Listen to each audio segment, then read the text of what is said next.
Alô, alô, pessoal! Meu nome é Nilson Prado e esse é o Papo Ligeiro.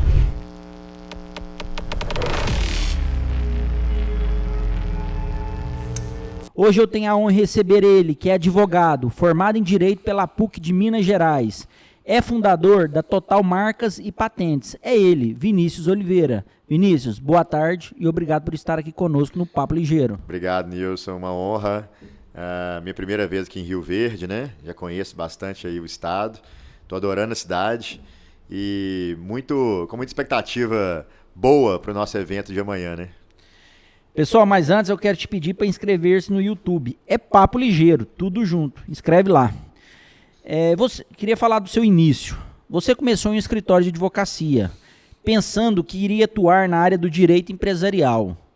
Mas quando você chegou no escritório, você descobriu que iria atuar com marcas e patentes. Como é que foi isso? Eu caí nesse golpe, né? Um golpe bom, pelo Golpe jeito. bom, brincando.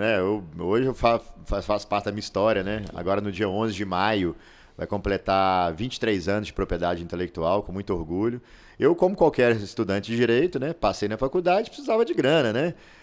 Para pagar ali, né? Um final de semana, pagar os estudos. Não tinha pé de meia na época? Não tinha pé de meia. Eu tinha um grande berço, mas não era um berço de ouro, era um berço da educação. Isso é o melhor. Que veio do meu pai, né? Meu pai, lá em casa somos dois, né? Formou um médico e formou um advogado. Então, eu acho que o grande diferencial foi a educação. Insistiu muito para a gente ser educado, não só do ponto de vista intelectual, mas do ponto de vista também como ser humano, como caráter, como ético, né? E aí, voltando, né? Eu tive essa oportunidade de conhecer o mundo da propriedade intelectual. Antigamente a gente falava muito marcas e patentes. Me apaixonei e faço isso da minha vida hoje e é o meu fomento. E eu tenho como missão mesmo fomentar a propriedade intelectual no Brasil, que ainda é muito pouco divulgada. A sua mãe teve um restaurante, Cá Entre Nós. Sim. E vocês passaram um apuro ali na década de 90, 97, 98, Verdade. também com esse nome. Como é que foi Verdade. isso? Assim, como a cultura do empresariado brasileiro, né? É quando você tem um estalo e quer abrir uma empresa, a primeira coisa que você pensa vou no contador, depois eu vou pedir para alguém desenvolver a minha logomarca, vou abrir o meu negócio e vamos ver o que dá, né? É até um pouco justificável, porque se você for pegar bem, 50% das empresas, elas fecham nos seus 2 primeiros anos. E naquela época, em 97, propriedade intelectual, registro de marcas, era feito basicamente por 3 pessoas, né? As multinacionais, que entendem muito bem desse jogo, né? Nós vamos falar sobre isso daqui a pouquinho. As grandes empresas, ou então, uma coisa mais supérflua, né? Até uma quarta tipo de pessoa é quem tem um problema judicial. E aí procurava olhar isso. Mas a minha mãe, como qualquer empresária, abriu o nome, que era um K, entre 2 nozinhos, né? Que foi, né, uma coisa até muito interessante. A gente recebeu a notificação, ela teve que mudar. Depois de 6, 8 meses de abertura. E aí ela teve que explicar para os clientes que era a mesma direção, né? Que tinha mudado sua marca. Mas fica chato, né? Já é até cientificamente comprovado que quando você tem que mudar uma marca, a primeira lembrança que seu cliente faz é que você quebrou. Então você acabou de quebrar. Você pode até fomentar, implementar mais o seu negócio, mas o empresariado pensa isso. Não, se ele teve que mudar a marca é porque ele quebrou. Então, o grande lance é antes mesmo, né, de quando você tem aquela lâmpadazinha, né, que inclusive é o símbolo da propriedade intelectual, você procurar fazer uma pesquisa de viabilidade de registro de marca perante o INPI, que é o Instituto Nacional da Propriedade Industrial, que é uma autarquia federal, né? E esse INPI existe Desde 1970, né? Porque tem até alguns relatos seus que era manualmente que era feita essas pesquisas, tudo isso. O INPI, Nilson, se tem algo que funciona no Brasil do ponto de vista público, é o INPI. Tá? Não é só porque eu sou um agente da propriedade industrial que pode atuar perante o INPI, sou agente desde 2006, mas, sobretudo, o INPI tem uma academia lá dentro, que você tem mestrado, doutorado, funciona muito bem. Tá? O INPI ele tem o processo eletrônico desde 2003. Coisa que na justiça civil, né, na nossa justiça comum aí, existe há 6, 7 anos, né, 8 anos no máximo. Né? Então, o INPI sempre foi muito vanguardista. Só que antigamente o registro era feito de uma forma bem manual, né, bem rudimentar. E isso, graças a Deus, mudou. E o que deu também ao empresariado uma maior segurança e proteção, inclusive, dos dados deles. Né? O INPI hoje é um órgão de excelência, que é confiável. Né? Muitos dos problemas do INPI, eu costumo falar que não vem do próprio INPI, mas vem da máquina governamental. Mudanças governamentais, né? O INPI ainda não tem uma independência financeira. Mas melhorou muito o que era. Melhorou demais, mas principalmente porque existe uma fiscalização internacional, tá? Que existe uma organização mundial que cuida da propriedade intelectual, chamada OMPI, que é a Organização Mundial de Propriedade Intelectual. Ela é uma das 16 cadeiras da ONU, né? A sede dela é em Genebra. Hoje são mais de 190 países que são signatários das convenções internacionais. O INPI é um deles, né? O Brasil é um deles. Então você tem vários tratados internacionais, tratados de Madrid, que cuida de marcas, tratados de Berna, que cuida de direitos autorais, enfim. E esse órgão ele meio que fiscaliza o INPI nacional. Então a fiscalização não é uma fiscalização independente internacional, né? Uhum. Então isso é muito interessante também para o desenvolvimento do órgão. Eu queria falar um pouco da propriedade intelectual. Sim. O que é a propriedade intelectual? Perfeito, perfeito. Que bicho que é esse, né? Que bicho que é esse? A tal da PI, né? Na verdade a gente tem que situar primeiramente a propriedade intelectual como um ramo do direito, tá? Até pra gente ter ali Para mexer com isso tem que ser advogado? Não necessariamente. Pode ser contador, tá? pode ser... Pode ser. O que acontece é o seguinte, né? Você tem a figura ali do agente da propriedade industrial, que é qualquer pessoa que pode atuar perante o INPI. Esse título, ele está suspenso, tá?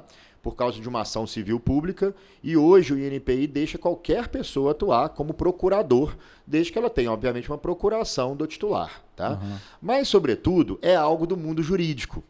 Então, assim... em suma, né, quem é formado em Direito, quem fez uma pós-graduação, exemplo, eu sou coordenador de uma pós-graduação lá em Minas Gerais, né? Uhum. Então a gente fomenta ali com os alunos, então a gente está criando especialistas nessa área, né? Mas não necessariamente advogados. Pode ser um bacharel em Direito, pode ser um cara da contabilidade, pode ser uma pessoa da administração, né? Ele tem que, obviamente, ter ética, responsabilidade, zelo com o cliente dele e estudar, porque é um tema... né, um pouco mais complexo do que parece, né? E qualquer um pode atuar nessa área. Não é esse problema. Mas propriedade intelectual, né, é um ramo do direito, né, que a gente fala que é o direito intangível ou imaterial. Né? Então é o direito que não cuida de coisas tangíveis. Então essa mesa aqui, por exemplo, esse microfone são tangíveis, são palpáveis. Então são coisas que advêm necessariamente do intelecto humano, por isso que propriedade intelectual. Então as inteligências artificiais ainda não estão nesse campo. Elas estão entrando e as leis vão tentar se adequar ali ao mundo da inteligência artificial. E aí a propriedade intelectual ela se subdivide basicamente em duas espécies, que é o direito autoral e a propriedade industrial. Tanto que o INPI, que eu acabei de falar, chama Instituto Nacional da Propriedade Industrial e não intelectual, porque ele é um gênero da espécie. Mas qual que é a diferença básica que eu faço entre elas? Né? Eu faço assim que é o lucro versus a beleza. Né? Como assim lucro versus a beleza? Porque beleza, tudo que eu faço a priori, não visualizando a questão financeira, pecuniária ou econômica, é um direito autoral. Então, exemplo, uma música, uma tese de mestrado, um livro. Né? Então, se eu vou ganhar dinheiro com aquilo, é uma questão a posteriori. Né? Mas a primeira pensamento que eu tive, a primeira lâmpadazinha que eu tive, não foi, em suma, querendo ganhar dinheiro. Já a propriedade industrial, não. Eu faço uma marca, papo ligeiro. Para quê? Para ter uma exclusividade de um podcast, para um outro podcast não fazer uma marca igual a minha e, né, tentar induzir ali o meu cliente, meu público a erro. Tá? Teve até um bordão que eu puxei aqui no Instagram de vocês, da Fernanda Torres, A Vida Presta. A Vida Presta. E aí ela tentou registrar, mas encontrou obstáculo. Qual que é a vantagem de registrar um bordão? Pois então. Porque entra nessa nomenclatura que você citou anteriormente, né? No Brasil, até outubro do ano passado, nós estamos falando de coisa muito recente, outubro de 2024, não podia registrar o que a gente chama de sinal de propaganda. tá? Sinal de propaganda entrava slogan, bordão, é uma frase impactante, tá? E isso mudou, tá? Então, hoje, você tem que ter uma concepção também de registro de todos os seus sinais distintivos, e não só da sua marca. Vou te dar um exemplo.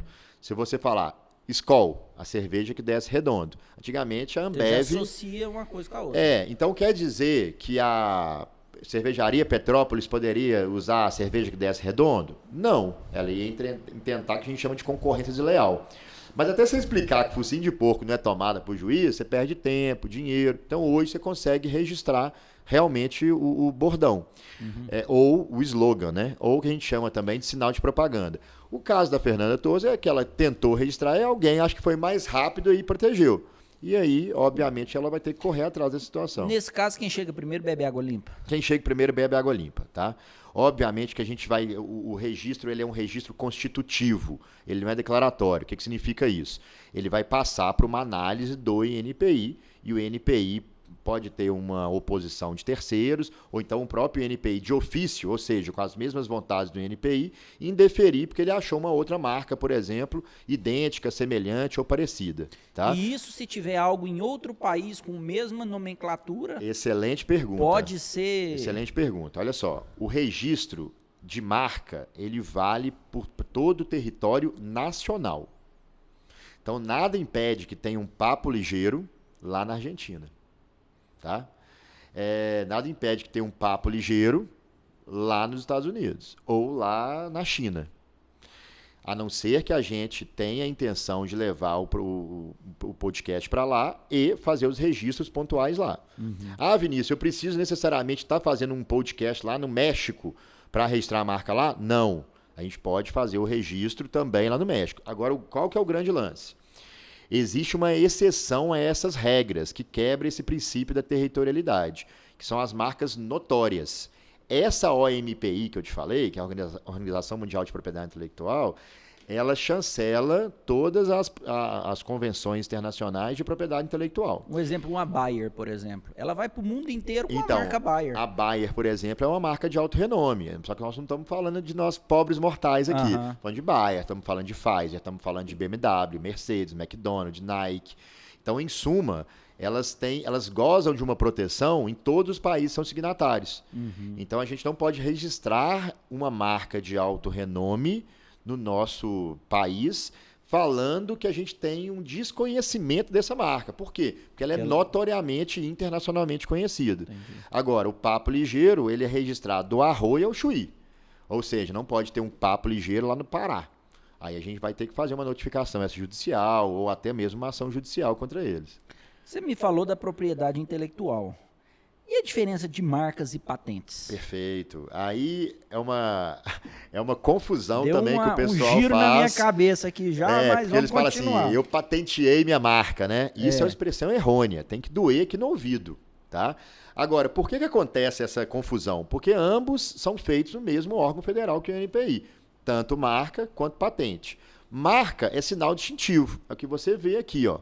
É igual tem aqui a AgroSolar, tem um Papo Ligeiro, até a sua marca que você falou também que é registrada, né? Nilson Prado, né? Que é a sua identidade com o seu público. É seu sinal distintivo com o seu público. Já a patente é a tecnologia. Então não é patenteada, é registrada. Registrada. Então minha marca não é patenteada, minha marca é registrada. Perfeitamente. Né? Então a partir de hoje, aí, os ouvintes aí, você não pode falar mais patentear a marca. Isso. É uma expressão muito errônea.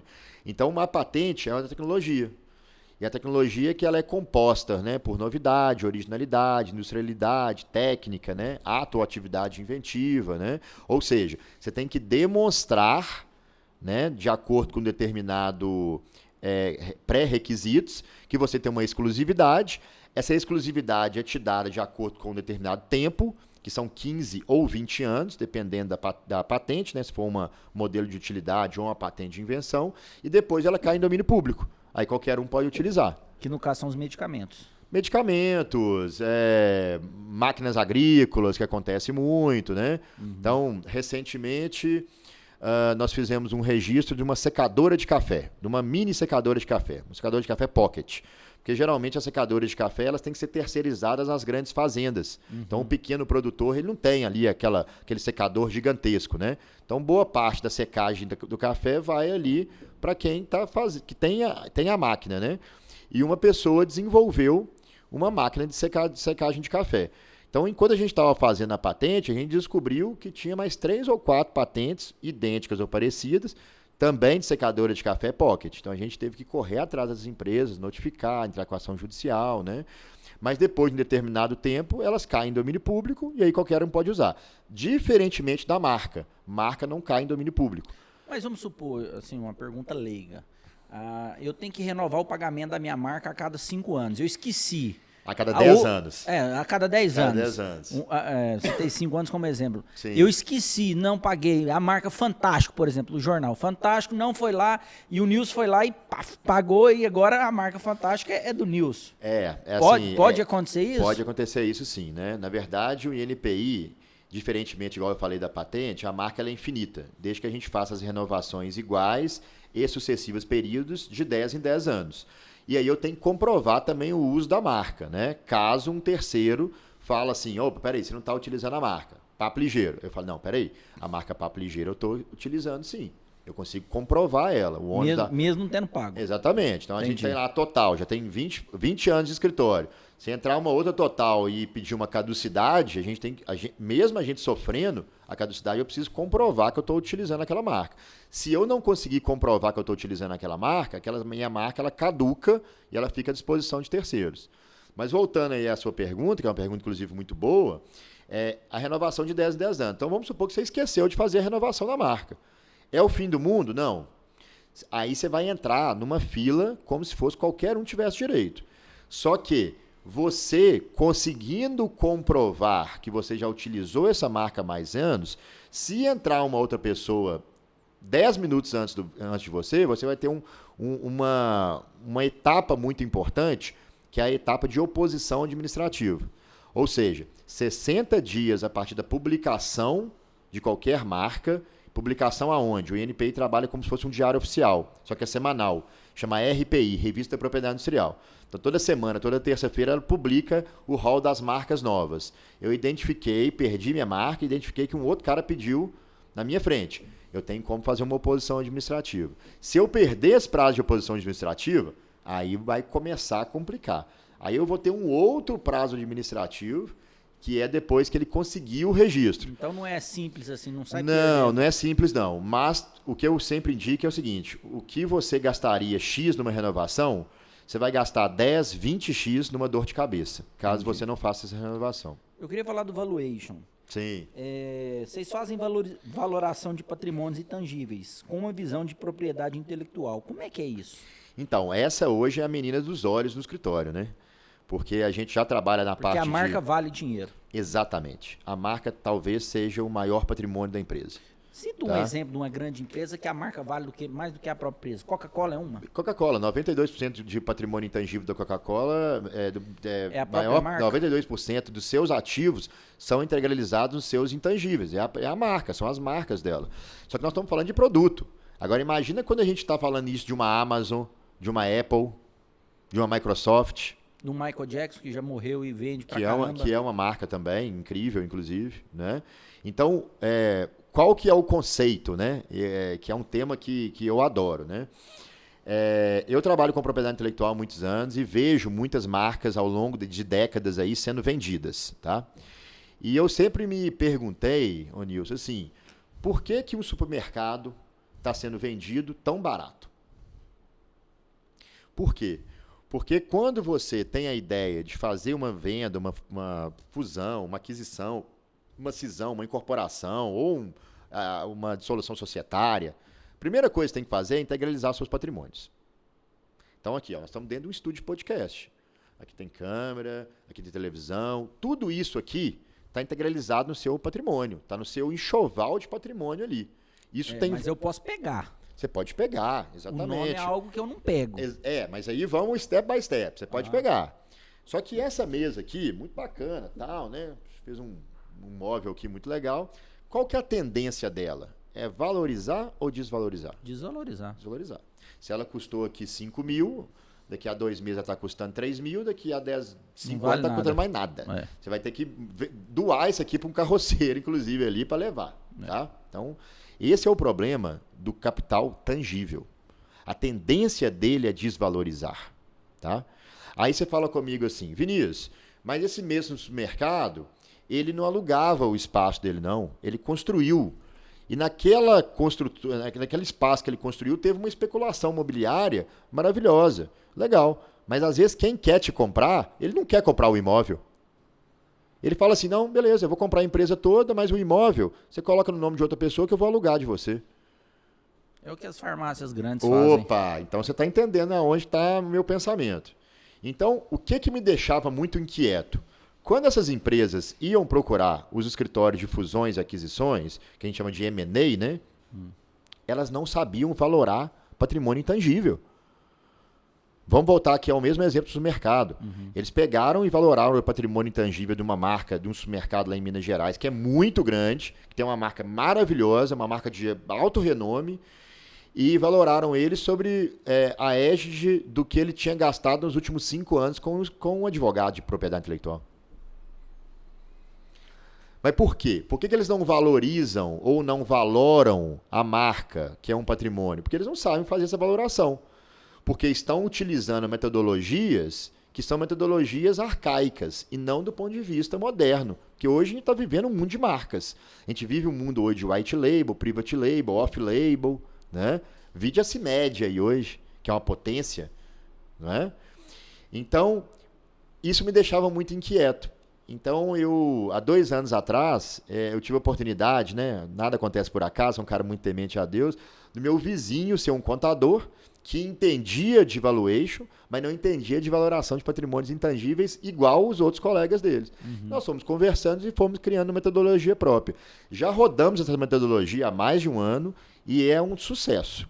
A gente consegue valorar hoje grandes empresas, que a gente chama de valuation full, né, e pegar não só a marca, mas também o software, os segredos industriais, as patentes, desenhos industriais, mas também a gente criou uma valoração para pequenas empresas. Então, exemplo, se você quiser saber hoje o valor do Papo Ligeiro, eu consigo te dar um valor. E isso com metodologia automatizada. A gente consegue te entregar isso em menos de 5 dias. Agora, como é que eu trago isso para o agro, esse valuation para o agro? Porque o agro é produtor de uma commodity. O meu milho que eu produzo é igualzinho o milho do meu vizinho, não muda nada. Aí que entra o pulo do gato. No Brasil, não querem ensinar propriedade intelectual. Eu não sei qual que é a sua formação. Sou formado em administração de empresas. Você deveria ter visto propriedade intelectual. Possivelmente você não viu. Não vi. Os meus estagiários, eu também não vi. Eu formei em 2006, tem quase 20 anos. Eu também não vi. Os meus estagiários também não viram. Tá? Então, por que não se querem ensinar propriedade intelectual aonde deveria ser ensinado, que é na cadeira da graduação, na extensão? Só para você ter uma ideia. Ano passado, 2024, eu fui o idealizador e o coordenador da primeira pós-graduação de propriedade intelectual da história de Minas Gerais. Porque propriedade intelectual era uma coisa muito Rio de Janeiro e São Paulo, e alguma coisa no Sul. E a gente está, né, num local que tem um PIB alto. E aí, por que se isso... é Rio de Janeiro e São Paulo, está fora totalmente do agro. Por que isso não chegou no agro ainda? Porque não se quer ensinar propriedade intelectual no Brasil. Se não se quer ensinar propriedade intelectual no Brasil, não querem ensinar tecnologia. Tá? E não ensinando tecnologia, eles querem que o produtor exporte cada vez mais commodity e não terroir, fazendo uma brincadeira, um produto diferenciado, com uma tecnologia diferenciada, que você pode ganhar dinheiro não pela quantidade, mas pela diferenciação, pela tecnologia. Então, o que eu quero colocar, né, na cabeça do agricultor ou da nova geração, que está mudando, né? Que está vindo um pouco mais ambientada, estudada, até internacionalmente, né? Cara, como você pode desenvolver inovação, tecnologia, propriedade intelectual dentro do seu negócio? Mas para isso... E tem como o produtor de commodity colocar isso no negócio dele, sem mudar o negócio dele? Sem mudar o negócio dele, tá? Fazendo o quê? primeiramente, a gente tem uma faculdade aqui, por exemplo, que é a UniRV, UniRV. que está fazendo um centro de inovação maravilhoso. Vai fazer o que a gente chama de Open Innovation, que vai dar voz a esse produtor a querer desenvolver algo que ele tinha uma ideia, por exemplo, mas ele queria desenvolver, mas não tinha um laboratório para isso. Então, se ele desenvolve uma tecnologia diferente ali, desde o controle de praga, passando por, né, uma melhor semente... Isso você viu lá fora? Já é praticado lá fora? Isso eu vejo todo dia, principalmente porque um dos registros no INPI, né, não no INPI, mas um dos registros de propriedade intelectual são os cultivares. Os cultivares, eles são nada mais, nada menos, né, uma propriedade intelectual que vem de plantas, flores, né, e verduras, hortaliças, etc. e tal, que não necessariamente elas foram alteradas geneticamente. Se elas forem alteradas geneticamente, possivelmente vai ter patente. Mas esse foi feito uma estrutura de diferenciação sem necessariamente o melhoramento genético. E os cultivares hoje, se você for parar para pensar, 80% de todo depósito de cultivar hoje é de origem estrangeira, aqui do Brasil. Entendi. Então, aonde que a gente está errando? A gente está errando por quê? Porque a gente vende para o estrangeiro, que quer pagar por commodity. E lá ele põe a marca dele. A gente não está preocupado em tecnologia, em ter isso como diferencial competitivo, até mesmo porque às vezes não tem subsídio, então às vezes não tem um amparo ali de uma fundação ou de uma universidade. Então, o que a gente leva é educação. Só que até antes de levar a educação, eu até gosto de uma palavra que, né, que o nosso CEO lá, o Rodrigo Melo, fala bem, que é a conscientização. Né? Então, o que a gente leva são perguntas, não são respostas. Aqui eu entrevisto muito empresário. O nosso foco é empresário, pessoas que saíram muitas vezes do nada e construíram o seu próprio império. Eu vi que você é uma pessoa que saiu de uma família de classe média e hoje é o quarto maior depositante do Brasil, né? Com a Total Marcas. Como é que foi esse processo de crescimento? O que vocês já estão num processo de internacionalização? Como é que está essa pegada? Eu queria que você contasse um pouco da sua história, dessa trajetória, para muitos que estão vendo a gente e que estão perdidos ou querem saber como é que faz para crescer. Porque crescer no Brasil é doloroso. Ser empresário no Brasil é doloroso. É difícil, é caro. É muita burocracia, é muita cobrança, é pouco direito, não é fácil. Meu pai fala que a gente foi julgado aqui no Brasil, não foi à toa, não. A gente tem algum pecado para pagar. Então, assim, é muito imposto. Eu queria que você contasse um pouco essa trajetória. Então, eu sempre fui um cara muito melhor da parte do ponto de vista do comércio, de fazer negócio, de fazer conexão, fazer network. O que o pessoal chama hoje aí de soft skill, né? Eu sempre fui um cara mais da linha de frente do que de backstage. Né? Então, eu acho que, primeiramente, essa minha deficiência, né, ela me gerou uma inquietação. Porque a gente vende bem, a gente começou a fazer um trabalho lá em BH muito legal, muito diferenciado, com grandes players, né, que estavam carentes em propriedade intelectual há décadas atrás. E a gente começou, eu acho que o mercado goiano é parecido com o mercado mineiro, né? Um mercado muito de bate-boca ali, de boca a boca, perdão, de tete a tete e tal, de network. Então, a gente começou a ficar conhecido, mas ao mesmo tempo eu vi que a gente precisava de uma organização na minha empresa, um mínimo de organização. Porque uma coisa é você ter 100 clientes, outra coisa é ter 500, outra coisa é ter 1.000. Né? Enquanto você sabe o nome dos clientes todos, está tudo tranquilo. Você consegue ali, né, administrar. Depois, você meio que se perde. Né? Então, eu percebi que o meu pós-venda, que a gente chama hoje de sucesso do cliente, né, ele estava muito deficitário. Isso lá em 2015, 2016. Né? A gente estava vendendo bem, estava faturando bem, mas uma empresa, do ponto de vista de backstage, ainda muito desorganizada. Né? Meu pai é aposentado, administrador, me dava um auxílio, só que ao mesmo tempo também, às vezes ele viajava lá para o meu irmão que mora no Espírito Santo, passava 30 dias lá, depois ele ia para a casa da namorada no interior, passava uns 60, voltava, as coisas estavam desorganizadas, porque eu precisava de vender, precisava fazer conexão, mas ao mesmo tempo eu precisava administrar e ficar na operação, então era muito complexo. E aí, cara, eu tive uma ideia que pouco profissional da área do direito tem, que é contratar um administrador de empresa. Né? Então, sou um cara muito temente a Deus, bati o joelho no chão, fui visitar um cliente meu, que hoje é um grande amigo, que é o Pedro, Ele tinha uma loja de óculos, né? Que é a Triton, não sei se você lembra, Triton. Lembro. E ele falou, Vinícius, temos um administrador aqui. Cara, administrador de empresa e tal. Eu falei, cara, mas se ele fosse tão bom, mineiro é desconfiado, né? Você não ia me... Goiânia também é desconfiado. Se ele não fosse tão bom, você não ia me ceder ele, né? Eu falei, não, cara, é assim, aqui é uma empresa familiar, acho que não tem muito que crescer. E aí eu tenho um administrador na minha empresa desde 2017. Fez 8 anos de empresa, né? E aí, olha só que interessante. Ele falou comigo o seguinte, Vinícius, eu organizo a casa e você faz o que é de melhor. Você faz conexão, você faz venda, você faz a parte comercial. Então ele trouxe processos, né? Ele trouxe um CRM para o escritório. Até então, não é Conselho Regional de Medicina. Eu achava que era Conselho Regional de Medicina. Né? Ele trouxe um CRM para o escritório, né? E trouxe metodologia, processo. Então, a gente passou de um escritório para uma empresa. Né? E uma empresa, você tem governança, liderança, né? Hoje a gente tem, na nossa base ali, a gente tem 2, além do nosso CEO, que é ele, né? Eu fico como presidente, a gente tem um diretor de receitas, diretor de operações, a gente tem um trabalho de liderança. Tudo departamentalizado. Com 13 líderes dentro da empresa, setor de inovação, setor comercial, setor jurídico, setor internacional. Nós temos, inclusive, um conselheiro, né? Que é externo, que é da Fundação Dom Cabral, que é o Carlos Cacheta, que é um craque, né? Mudou também a nossa concepção, ele trouxe ali metodologias que todas as empresas precisam ter, né? Matriz Rassi, Gucci, FCA, Você profissionalizou o negócio mesmo. Profissionalizei. E agora a gente está passando para o 3.0, né? Que é uma ideia de ecossistema.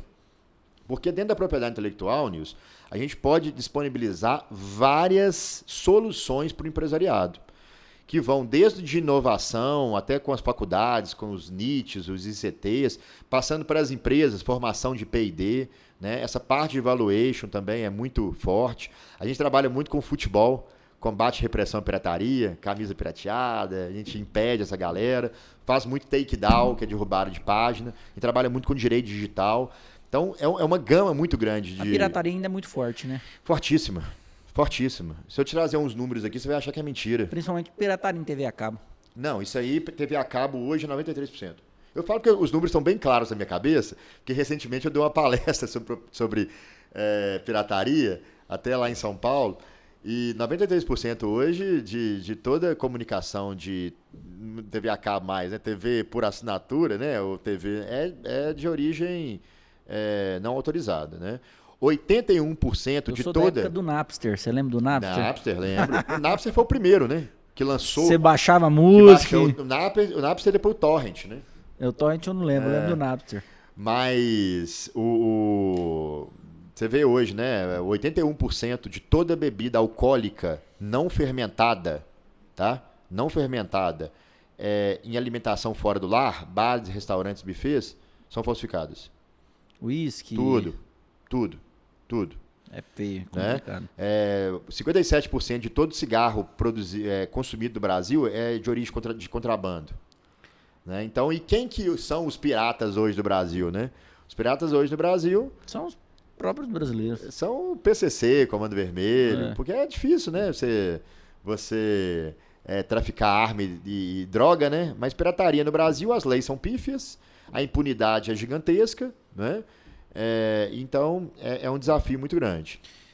Eu queria que você contasse um fato que eu achei interessante. Eu vi no Instagram que um amigo seu estava querendo montar uma boate lá em BH e tal. Sim. E ligou para você e falou, já tá tudo pronto e eu vou montar e o nome é tal. Aí você falou, não, peraí, deixa eu pesquisar aqui, me dá uns 15 minutos. Não, mas já tem uma lá no sul e tal.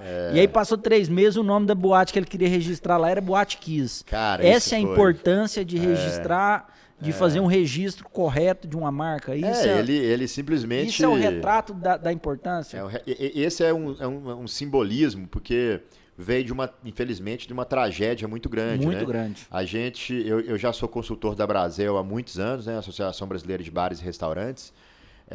E eu sempre dou mentoria, né? Então, um belo dia o cara me ligou e falou, doutor Vinícius, já tô com a balada aqui pronta, num lugar super legal, que é no 6 Pistas, né, na região lá de Nova Lima, de Belo Horizonte, que é uma cidade do lado de Belo Horizonte.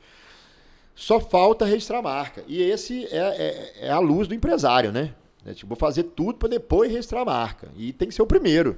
Antes mesmo ele pode fazer até no nome da pessoa física dele para segurar, depois passa para a pessoa jurídica, não é problema não. Mas aí ele queria lançar, né, pediu para fazer pesquisa, eu liguei para ele, consegui convencer o cara a não lançar, menos de um mês depois, tem aquela tragédia na Boate Kiss, 247 mortes, e a marca que ele ia lançar era a Boate Kiss. Tinha queimado o negócio ele dele. podia jogar o dinheiro fora, até explicar que o focinho de porco não é tomada ali, ia ser complexo, né? Nossa entrevista, ela vai e volta para o tema não ficar muito repetitivo e muito técnico. Eu queria falar um pouco do branding. Tá. Branding da marca. O que é? Tá. Cara, o branding é uma expressão que ela vai muito além do ponto de vista de comunicação, design ou propaganda de uma marca, né?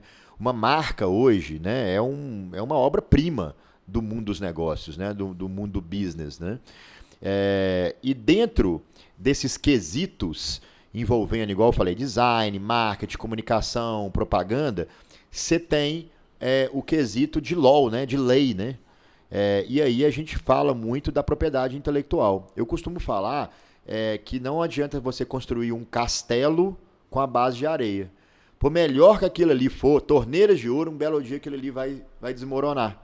Por quê? Porque a base tem que ser uma base forte.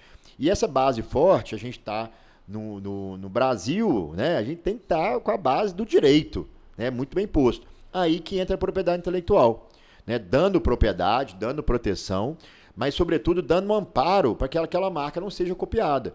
Grandes marcas, estamos falando aí, vamos falar de marcas do mundo da moda, por exemplo, Louis Vuitton, né? Hermès, Chanel, só são grandes marcas porque ela tem um trabalho de propriedade intelectual muito bem feito. Às vezes você tem uma marca aqui brasileira, né? Vamos pegar uma marca do mundo Caltrim, por exemplo, que começa a despontar e um belo dia ela some. Por quê? Porque começou a ter tanta pirataria, mas tanta pirataria, mas tanta pirataria, que aquela marca vai acontecer num princípio chamado de princípio da diluição marcária. Ela vai diluindo. Aí o empresário, ele senta lá com os executivos e fala assim, por que nós estamos parando de vender? Aí, como o pessoal não entende de propriedade intelectual, vai colocar a culpa em 1 milhão de outras coisas. Porque aquela loja tinha que estar dentro de um shopping, porque agora o pessoal Mas mudou. Mas nunca é a questão da... Não, é porque a pirataria está muito forte, né? E aí ela vai perdendo o seu valor comercial. E aí, perdendo o seu valor comercial, a marca dilui e a marca não passa a não ter valor, né? Então, quando a gente fala de branding, e o branding pode estar no agro, deve estar no agro. Deve estar no agro. A gente não pode pensar que eu sou uma empresa, por exemplo, que faço só matéria-prima, eu só vendo B2B, não tenho varejo, só tenho atacado, eu não preciso registrar minha marca. Não. Primeiramente, é o seguinte, marca é meio que obrigatório registrar. Você tem empresários pequenos que não tem nem funcionário e tem marca registrada? Muitos. Muitos. Na verdade, a gente divide hoje a Total, né, em 3 segmentos de públicos, né? A Connect, a Select e a Essential. É caro registrar uma marca? É muito barato registrar uma marca. Caro é brigar para uma marca, né, que você não fez o registro e tem uma outra pessoa usando. Você paga uma vez e pronto? Não. Aí você tem que fazer as renovações, né? Pois é, são mas renovações decenais, né? A gente lá na Total, por exemplo... Decenais é 10 anos. A gente trabalha com uma recorrência, como se fosse aí um escritório de contabilidade, escritório de advocacia.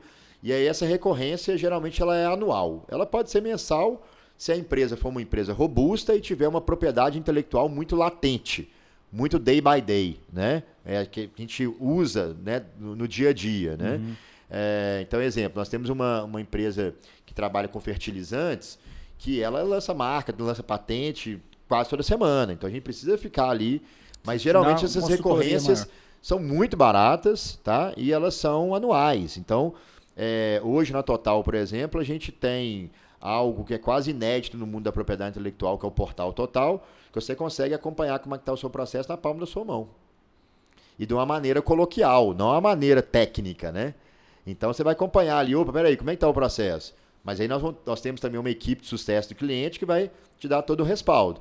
Aí vamos supor, apareceu uma empresa lá do Papo Reto, lá, do Papo Ligeiro, Papos Ligeiros, porque a marca também, né, não é só aquela marca estática, semelhança, fonética, etc. Logomarca, né? O microfonezinho ali correndo, por exemplo. E aí a gente precisa notificar. Se você já está pagando a sua recorrência, você não vai precisar fazer o pagamento da notificação. O que ocorre geralmente é o quê? As empresas elas querem que você tenha cada vez mais problema para ela gerar mais atos. Então, você tem que notificar uma empresa, é um ato. Outra empresa é um ato. Tem que fazer uma oposição, uma exigência é um ato. A gente não trabalha assim. A gente trabalha com a recorrência e a pessoa, se ela tiver que fazer alguma coisa, já está dentro do pacote dela, desde que ela esteja ativa com a recorrência. Então é algo que todo mundo pode fazer. Todo mundo, tá, deve fazer. Eu acho que boa parte é o trabalho mesmo de educação, né? Principalmente pós-pandemia, isso mudou muito, porque o empresariado que teve ali que fechar, ele viu o poder da marca dele, e aí se ele sabe o poder da marca dele, quanto que vale a marca dele? Mas ela não vai valer nada se ela não tiver registro. Como é que você vende um lote para uma pessoa que você não tem o registro dele, a escritura? O que eu vejo nesse ramo seu é um mercado ainda que dá para ser muito explorado, principalmente nessa região nossa aqui. Eu vejo grandes empresas aqui e que muitas das vezes talvez essas marcas dessas empresas não estão nem registradas. Ainda não tem-se a cultura do registro das marcas, enfim. Então é um mercado que dá para explorar bastante. Nilson, as juntas comerciais são distintas de cada estado, né? Então, quando você vai fazer a abertura da sua empresa, né? O arquivamento dos atos constitutivos, né? Você vai na junta comercial estadual, tá? Então, a junta comercial aqui de Goiás. Chuta para mim quantos por cento de todas as juntas comerciais uma empresa que acabou de abrir, nos 6 primeiros meses, registra a sua marca? Quantos por cento? Nos 6 primeiros? Nenhuma. 7%. 7%? 7%. É muito pouco. É muito pouco. Então, nós estamos falando de uma gama. E empresas de mais de 20 anos, você tem esse número? Então, aí a coisa começa a mudar. Aí elas já criam mais corpo. Elas têm, às vezes, um pedidozinho de registro de marca, tal. Entendi. Falta ali uma arquitetura mais robusta de marca, né? Então, vou te dar um exemplo. Ontem a gente estava dentro de uma empresa que ela é uma empresa que tem mais de 30 anos e ela tinha um pedido de registro de marca. E ela precisava ampliar as classes, o mais urgente possível. Até mesmo porque a marca dela é uma marca mais evocativa do que distintiva. Ou seja, é a marca mais comum dentro do segmento mercadológico, tá? Obviamente não vou falar aqui o nome da empresa, mas o assustador é que é uma empresa que fatura bilhões, sequer tinha uma marca registrada. Não é? Então, falta educação, falta conscientização. O nosso trabalho é de fomentar. O trabalho que você está fazendo aqui, né, de levantar essa bola, é muito legal, muito salutar, porque você está com o empresariado o dia inteiro, e empresário é o foco do Brasil, é quem desenvolve o Brasil. É quem faz o país crescer, gera renda, gera riqueza, gera emprego, gera imposto. E a gente tem um número em Minas que é a primeira vez que o agro mineiro passou o faturamento de mineração. Olha só que legal, então. Pois é. Não é? Então, e o Zema, nosso governador lá, é um cara que levanta muita bandeira. Ele tem feito a diferença, né? Do agro. É um cara muito bacana, assim, eu sou suspeito para falar, porque eu votei nele, mas ele é um cara realmente muito diferenciado. Então, assim, cara, o desafio é como a gente vai exportar menos commodity e mais tecnologia, que seja dentro desse commodity. O desafio é esse. E o desafio é fazer isso com inovação, com tecnologia, mas, sobretudo, com um pensamento muito bem definido de propriedade intelectual. Que eu acho que é esse que é o grande diferencial competitivo. Vinícius, para encerrar, uma pergunta não para o dono da Total Marcas, mas para o empresário, Vinícius. Tá. Como é que você vê o futuro do nosso Brasil diante de tanta coisa acontecendo? E como você se encaixa nesse futuro? Legal. Boa pergunta, né? Eu acho o seguinte, outro dia eu ouvi uma frase, até certo ponto engraçada, né? Que fala o seguinte, que o Brasil só não quebra porque ele é muito rico, né? Então, assim, ele realmente é um país muito rico. E o que a gente precisa desenvolver, que é a minha bandeira, né? Que é a bandeira da educação. Vai ter que ser necessariamente pela educação. E a educação, ela não é de curto prazo, ela é de médio e longo prazo. Você vê que hoje a Índia é uma das maiores potências, né, em exportação, não só de matéria-prima, não só de commodity. Eles estão exportando também tecnologia. Por que a gente não está? O que a gente tem diferente da Índia? A gente exporta cientista bom para fora, porque não dá condição para eles trabalharem aqui. Mas quando eu falo de educação, a tríplice hélice entre o governo, as instituições e o empresariado, ela tem que rodar. Imagina um ventilador, daqueles ventilador com 3 hélices, uma quebrada. Ele fica desbalanceado. Então a sinergia e a comunicação entre esses 3 fatores, né, esses três personagens, ela tem que ser mais acirrada. Ela tem que ser assim, extremamente bem feita. E essa que talvez seja a minha grande raiva. Você acha que o governo hoje tem consciência disso? Nenhuma. Infelizmente, precisa mudar. Tem muita gente boa, tem muita gente querendo fazer acontecer. Como que você está fazendo a diferença para que isso mude? Como que eu faço a diferença, tá? Que eu acho que aí, né, eu tenho até muito orgulho disso, né? Falar de propriedade intelectual no Brasil é sempre um desafio, né? A gente ainda é visto como coisa supérflua, né? O que a gente faz é levar isso com ética e muita responsabilidade, né? E às vezes a gente sofre querendo fomentar algo que as pessoas às vezes nem querem ouvir sobre, porque elas não dão o real valor. E acaba sendo uma armadilha. Esse real valor não é dado porque eles não querem desenvolver propriedade intelectual aqui. Então, acho que a minha contribuição é não só nos meus eventos, nas minhas palestras, eu mostrar principalmente, não só para o empresariado, mas para pessoas da minha área, do direito, que desenvolver propriedade intelectual, fomentar a propriedade intelectual, ensinar o que a gente chama de PI, é algo salutar para o desenvolvimento econômico brasileiro. Uma patente é um instrumento comercial, não é um instrumento só científico. Que pode trazer dinheiro para cá. E ela não tem que ficar só no científico, não. E a propriedade intelectual, ela não tem que ser erudita, não. Ela tem que ser popular. Ela está no nosso dia a dia. A gente for olhar aqui, a gente está rodeado de propriedades intelectuais. E por que isso é diferente do campo?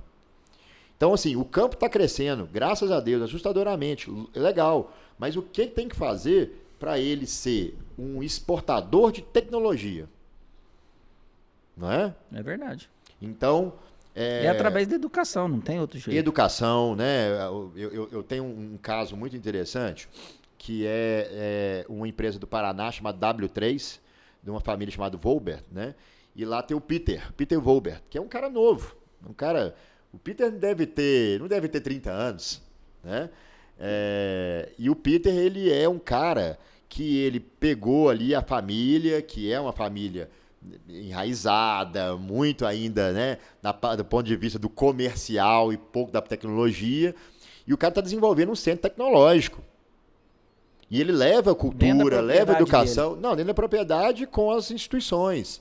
Então, um cara novo, que vem com essa pegada, que tem essa pegada. Então, de alguma forma, a gente já está impactando pessoas com a cultura da propriedade intelectual. Como eu posso desenvolver, como eu posso abrir a minha tecnologia aqui, né, que a gente chama de Open Innovation, né, abrir minha inovação. Às vezes eu não tenho ali a capacidade de ter um centro de inovação, um centro de P&D dentro da minha empresa, mas aonde que eu vou beber dessa água?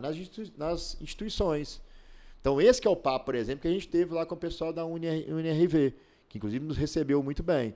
A gente já faz isso, por exemplo, hoje com o Grupo Marista, né? Já faz isso, por exemplo, com as PUCs, né? Com a UNOESC, que é uma universidade de Santa Catarina. E acho que é ali que está o pontapé inicial, na educação e no fomento de propriedade intelectual. E não tem como falar de tecnologia, inovação, pesquisa e desenvolvimento sem falar de propriedade intelectual. Parafraseando a minha frase aqui anterior, não se constrói um castelo com a base de areia. Tem uma frase que eu gosto muito que fala o seguinte: você acha que educação é cara, experimenta a ignorância. Perfeito. Né? Mas, mudando de assunto, você come carne assada, churrasco? Amo. Amo. Costela ou picanha? Qualquer coisa. Eu gosto de carne, seja boi, então, porco, uma faca frango. Aqui, um brinde para você aqui do Papo Ligeiro. Obrigado. Vinícius, quero te agradecer a presença, sua empolgação, sua energia. Eu acho que são pessoas como você aí que estão fazendo a diferença no Brasil aí através da educação. Acho que nós precisamos disso, levar para os nossos jovens, talvez, algo que eles nem sabem que existam. Perfeito. Quando você chega no UNRV, que você dá uma palestra e no jovem fala, opa, peraí, mas eu não sabia que isso existia. Exatamente. Você abre uma estrada para ele de oportunidade, um leque de oportunidade, que ele fala, opa, eu quero trilhar nesse caminho. E Perfeito. Ele não vai ser seu concorrente, ele vai te ajudar a crescer. Você entendeu? Eu acho que nós temos que disseminar esse tipo de informação e de educação. Perfeito, Nilson. Só falando uma coisa rápida aqui, né? Eu faço parte de algumas instituições e escolas, né? E a gente tem a escola de PI, né? A escola de PI, ela é feita lá Ela foi idealizada pelo Rafael Fingergut, né? E é muito interessante, que a gente fez um evento lá na Total, agora no mês passado, e nós colocamos gente de 15 estados diferentes, né? E todos eram ou executivos, ou proprietários, ou diretores de escritórios de propriedade intelectual. E muitas das pessoas viram para mim e falam assim, né? Ô Vinícius, pô, você quer ter concorrente? Você quer que essa galera aí seja seu concorrente e tal? Cara, eu falo o seguinte, quem fomenta, tá, com caráter o que ama, não existe para concorrência. Né? Então, assim, é muito legal tem ensinar. Tem espaço para todos. Tem espaço para todos, né? Tem gente ruim em qualquer área, na minha também não é diferente, mas eu acho que a união faz a força, né? Ah, com certeza. Então é isso. Muito obrigado. Obrigado, meu irmão. Pessoal, com a graça de Deus, encerramos mais um capítulo da nossa história. Fui!